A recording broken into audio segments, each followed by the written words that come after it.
বাংলাদেশকে ইন্ডিয়া যেভাবে চেয়েছিল বাংলাদেশ একটা পাপেট রাষ্ট্র হবে, তারা এখানে সবকিছু নিয়ন্ত্রণ করবে। পোস্টিং, প্রমোশন, ব্যবসা বাণিজ্য, কে আইজিবি হবে, কে সেনাপ্রধান হবে, কে সচিব হবে, কে মাদ্রাসা বোর্ডের চেয়ারম্যান হবে, এইগুলো সব তারা নিয়ন্ত্রণ করবে।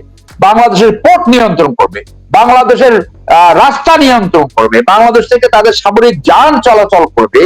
অর্থাৎ বাংলাদেশকে তাদের একটা অফিসিয়াল এরেক্সিশন না করে তারা এই বাংলাদেশকে তাদের একটা স্টেট হিসেবে ব্যবহার করবে।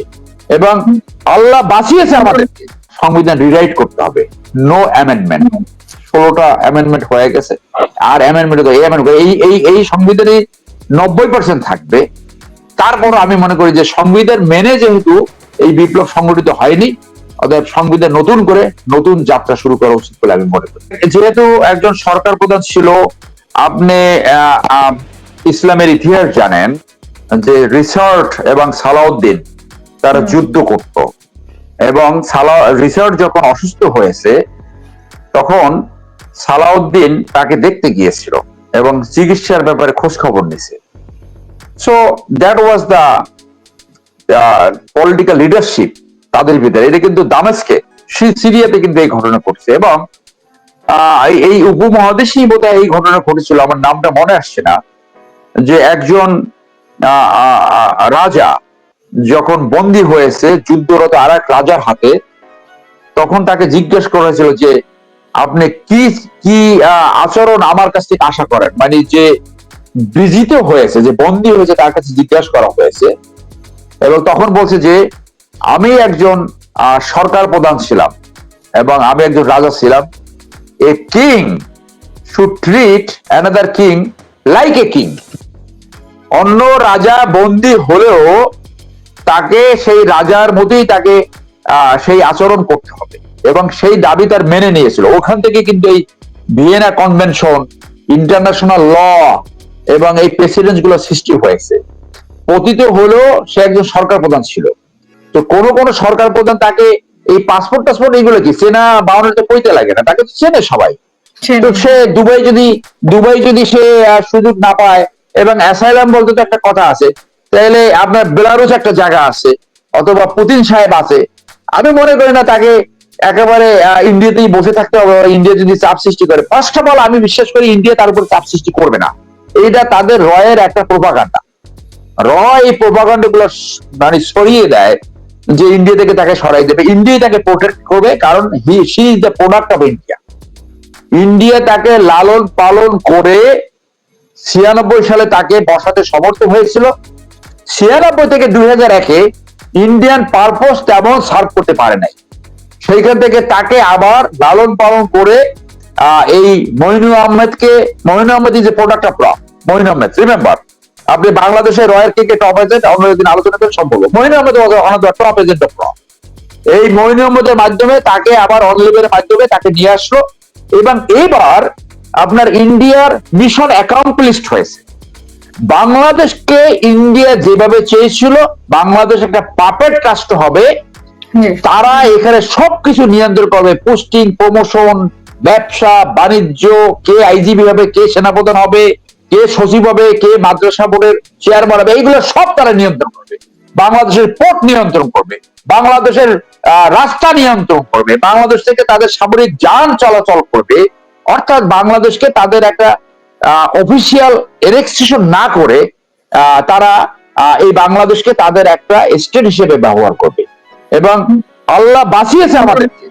92% মুসলিম অধ্যুষিত দেশকে আল্লাহর রহমত এখনো আছে বলে আমি মনে করি যে আর 5 বছর যদি এই সরকার টিকতো, একদিকে এই ছাত্র আন্দোলন যারা করেছে ওদের জীবন নাবিশ্বাস করে দিত, বিরোধী দলের অনেক নেতা আগামী 5 বছরে জেল থেকে বের হতে পারত না।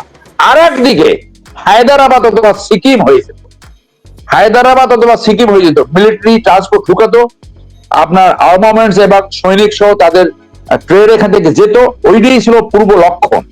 হ্যাঁ, আমরা কিন্তু ওই যুদ্ধবিদ্যা একটা কথা আছে যে কিছু সিমটমস পড়ে কখন কি করবে, এবং প্রায় করে ফেলতো। যদিও হিসেবে বলে হয়তো ফিজিক্যালি এরেক্ট করতো না, কিন্তু করেও তো বসে পারতো। তো আমি বিশ্বাস করি ইন্ডিয়া কখনোই তাকে সরাবে না। এইগুলা সব র এর প্রজেক্ট। আমাদের ইন্টেলিজেন্স আর এখন এই র এর প্রজেক্টের ভিতরে আছে বলে আমি মনে করি না। কিছু কিছু শরীরের প্রেতাত্মা আছে, তারা এগুলো সরাতে পারে। তো ফার্স্ট কথা হলো, ইন্ডিয়া তাকে কোনোদিন সরাবে না। যদি সরায়, তার কোথাও না কোথাও একটা যাওয়ার জায়গা হবে বলে আমি মনে করি। সংবিধান সংস্কার কমিশনে অধ্যাপক আলী রিয়াজ তো আছেনই, সাথে যাদেরকে যুক্ত করেছেন সুমাইয়া খায়ের, অধ্যাপক আইন বিভাগ, ঢাকা বিশ্ববিদ্যালয়, তারপরে জনাব ইমরান সিদ্দিকী, বারেট ল, জনাব মোহাম্মদ ইকরামুল হক, অধ্যাপক আইন বিভাগ, ঢাকা বিশ্ববিদ্যালয়, doctor Sharif Bhuiyan, advocate, Bangladesh supreme court, জনাব M Moin Alam Firozi, bar at law, জনাব ফিরোজ আহমেদ, লেখক, আর হচ্ছে আরো দুইজন হচ্ছেন যে জনাব মোহাম্মদ মাহফুজুল আলম, যিনি মনে হয় শিক্ষা প্রধান উপদেষ্টার সহকারী যিনি, তিনি, আর হচ্ছেন আরেকজন হচ্ছেন মুস্তাইন বিল্লাহ, লেখক এবং মানবাধিকার। আমি মনে করি এটা অত্যন্ত অ্যাভারেজ, আমি অনেককেই চিনতে পেরেছি, অত্যন্ত মধ্যম মানের একটি কমিটি হয়েছে এবং এখানে পলিটিক্যাল পেনিট্রেশন রয়েছে। অতএব কতটুকু আশা পূরণ হবে আমি সন্দিহান। আমি মনে করি প্রথম যাকে করেছিল ডক্টর সাদ্দিন, তাকে কোনো না কোনো একটা রোলে আনা যায় কিনা, অ্যাডভাইজার হিসেবে অথবা কোনো একটা রোলে, এবং আরো আরো ভালো লোক রয়েছে, এর বাইরে আরো অনেক কন্ট্রিবিউট করতে পারে এরকম অনেক ভালো লোক রয়েছে আমি বললাম। তারপরে তারা যা করুক, আমি মনে করি এটা তো একটা প্রস্তাব দিবে, তাদেরকে মতামত দেওয়ার সুযোগ থাকবে। বাংলাদেশে অবশ্যই দ্বিকক্ষ বিশিষ্ট আইনসভা হওয়া উচিত এবং আর্টিকেল 70 মাস্ট বি রিপিলড, এবং পলিটিক্যাল পার্টি কিভাবে রেগুলেশন হবে সেই ব্যাপারে আমি মনে করি একটা অনুচ্ছেদ থাকা উচিত, এবং এইখানে আর অটোক্রেসি সৃষ্টি না হতে পারে সেইখানে হাত দিতে দেবে। এবং আমি আবারও পুনরাবৃত্ত করব, সংবিধান রিরাইট করতে হবে, নো অ্যামেন্ডমেন্ট। 16টা অ্যামেন্ডমেন্ট হয়ে গেছে, আর অ্যামেন্ডমেন্ট এই সংবিধানে 90% থাকবে। তারপর আমি মনে করি যে সংবিধান মেনে যেহেতু এই বিপ্লব সংগঠিত হয়নি, অতএব সংবিধান নতুন করে নতুন যাত্রা শুরু করা উচিত বলে আমি মনে করি। রাইখান পান্না যেটা বলেছেন, আমি তার মত এবং তার সিদ্ধান্তকে শ্রদ্ধা জানাই, আমার অত্যন্ত শ্রদ্ধাভাজন। কেউ যদি ডিপ্রাইভ হয়ে থাকে, কারো যদি গ্রিভেন্সেস থাকে, সে তো অবশ্যই আইনের আশ্রয় নিতে পারে। তবে 5ই আগস্টের পরে যে ফ্রিডম অফ এক্সপ্রেশন আমরা দেখতে পাচ্ছি, আমি অনেক জায়গায় আপনি বলেছি যে দেশটা একটা বিপ্লব সংগঠিত হয়েছে এবং বিপ্লব সংগঠিত হয়েছে বড় ধরনের স্যাক্রিফাইসের মাধ্যমে। মিশরে আপনার হোসনি মুবারকের পতনের সময় 800 শহীদ হয়েছিল, বাংলাদেশে শহীদ হয়েছে 1500-র বেশি, আহত হয়েছে 30,000-এর বেশি, চক্ষু হারিয়েছে 700-র বেশি। এটা একটা বড় ধরনের স্যাক্রিফাইস। এই স্যাক্রিফাইসের পরে যে সরকার গঠিত হয়েছে, মনে হচ্ছে যেন একটা নরওয়েজিয়ান গভর্নমেন্ট, মানে স্ক্যান্ডিনেভিয়ান যেমন সরকার আছে না, খুবই শান্তিপূর্ণ। মানে সরকারকে চালালো না চালালো জনগণ খেয়াল রাখে না, জানে যারা সরকার চালাবে তারা সঠিকভাবে চালাবে। যেমন আমেরিকাতে অনেকে কিন্তু এই রাজনীতিতে কোনো আগ্রহ নাই, কারণ তারা জানে যে যারা রাষ্ট্র পরিচালনা করবে তারা দেশের স্বার্থ এবং জনস্বার্থ কোনোভাবে ভায়োলেট করবে না, কোনোভাবে দেশকে বিক্রি করবে না, কোনোভাবে দেশের প্রতিষ্ঠান ধ্বংস করতে পারবে না, সেই জন্য ওরা রিল্যাক্স করে আর কি। তো বাংলাদেশে যে একটা অচল অবস্থা, একটা মাফিয়া তন্ত্র থেকে, একটি লুটপাট তন্ত্র থেকে, একটি রাষ্ট্র ধ্বংসকারী অবস্থা থেকে যেভাবে বিপ্লব সংগঠিত হয়েছে, বিপ্লব উত্তরের যে সরকার দরকার ছিল, আমরা সরকারের সেই টেম্পারামেন্ট দেখছি না।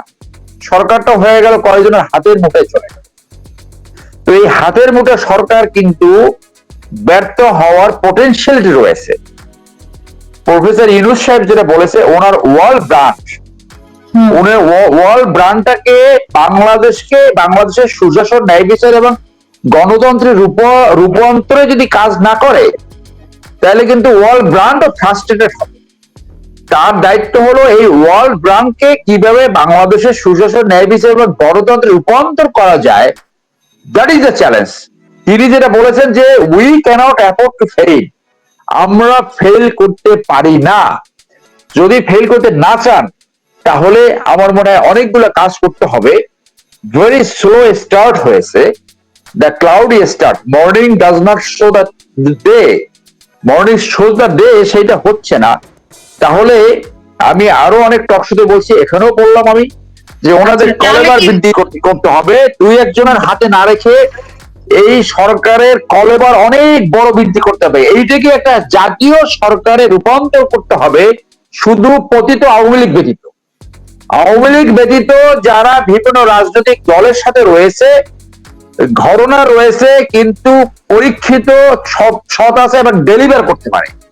এখানে যে যারা সরকার গঠন করছে এর ভিতরে তো সাহসী লোক নাই। আপনি একজন সাহসী লোক দেখান তো, নাই তো। আসলে দুইজন ছাত্রবাদী আমি তো সাহসী কাউকে দেখছি না। তো হু ক্যান ডেলিভার, যারা প্রেশার উইথস্ট্যান্ড করতে পারে, সেরকম কি আমি মনে করি যে মিনিমাম 50 জন উপদেষ্টা পরিষদ হওয়া উচিত, উপদেষ্টা এবং উপ উপদেষ্টা। আপনি এইটাকে ওই একজন কোটারি করেন না যে আমি যারা চিনি মোরার বাবুরা সেইখানে বাদ দিয়ে কলেবার বৃদ্ধি করেন, বৃদ্ধি করে যারা ডেলিভার করতে পারে, যারা কুইক রিফর্মস করতে পারে, তাদেরকে সরকারে এনে ডেলিভার করেন। আদারওয়াইজ আপনারা কিন্তু ইতিহাসের আস্থা করে নিক্ষিপ্ত হবেন যদি আপনারা ফেল করেন। আমি আশাবাদী হতে চাই প্রফেসর ইউনূসের ওই কথায় যে we cannot afford to fail. ধন্যবাদ।